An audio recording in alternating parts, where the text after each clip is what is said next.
Individuality, the trademark of any artist, designer, or architect.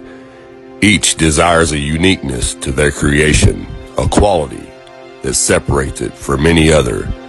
Man naturally has this individuality, his fingerprint.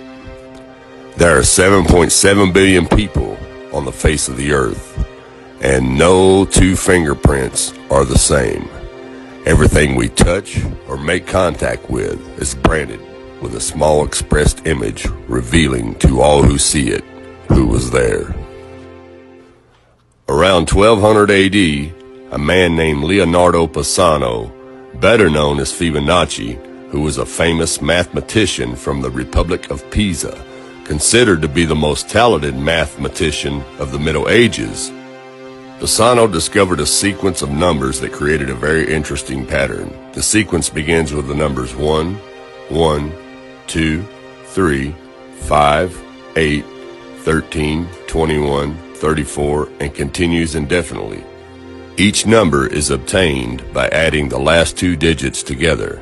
A rectangle with the length and width of any two of the numbers of this sequence forms what is known as the golden rectangle. A perfect rectangle. A golden rectangle can be broken down into squares, the size of the next Fibonacci numbers down and below. If we were to take a perfect or a golden rectangle, break it down into smaller squares based on Fibonacci's sequence, and divide each with an arc, the patterns begin to take shape. We begin to see Fibonacci's spiral. The spiral in and of itself is insignificant. Its importance is revealed in where we find it. Take, for example, the sunflower. The display of its florets are in perfect spirals of 55, 34, and 21, the sequence of Fibonacci.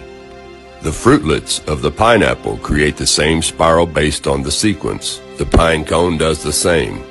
As currents move through the ocean and the tide rolls on to the shore, the waves that bring in the tide curve into a spiral that can be mathematically diagrammed onto a plot at the points 1, 1, 2, 3, 5, 8, 13, 21, 34, and 55. Buds on trees, sand dollars, starfish, petals on flowers, and especially the nautilus shell are formed with this exact same blueprint. With each segment of growth, the nautilus adds to itself one more value on Fibonacci's scale.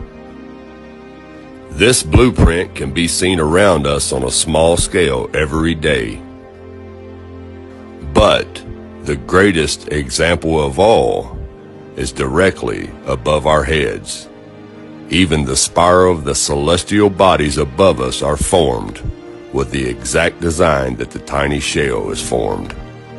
This sequence or blueprint appears to be the trademark of a designer, a proof of a creator, something left behind, indicating the one who was there, a fingerprint. As we scan our universe, from the tiny flower to the celestial bodies above, we see the fingerprint of God. Now this mathematical sequence was discovered in 1100 AD, and it's been hidden from us. They do not teach you this in public school. Now I'm going to switch the camera around and show you how this works really quick. Okay, we start the sequence out with a simple rectangle, and then we make smaller rectangles within that rectangle. Okay, now here's the sequence. 1 plus 1 equals 2. 1 plus 2 equals 3. 2 plus 3 equals 5. 3 plus 5 equals 8. And the sequence can just continue on indefinitely. There's no end to it. We can just keep adding to it, and it just keeps growing larger and larger. 8 and 13 is 21. And you start your spiral going from the first number outward, and that is the Fibonacci sequence. And this simple little mathematical sequence proves that there's a creator. And there's a reason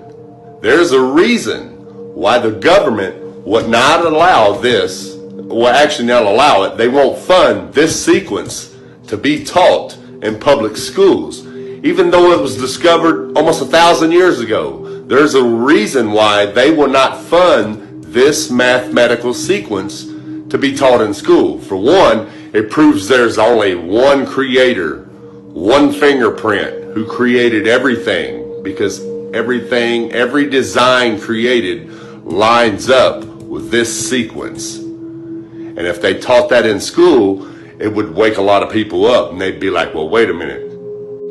Everything on Earth has this same mathematical design, all the way down to our own DNA. You see what I'm saying? It would kill evolution theory, and it would kill the Big Bang theory. That's why this is not allowed to be taught in the public schools. It's time to wake up, people. Thanks for watching, and God bless.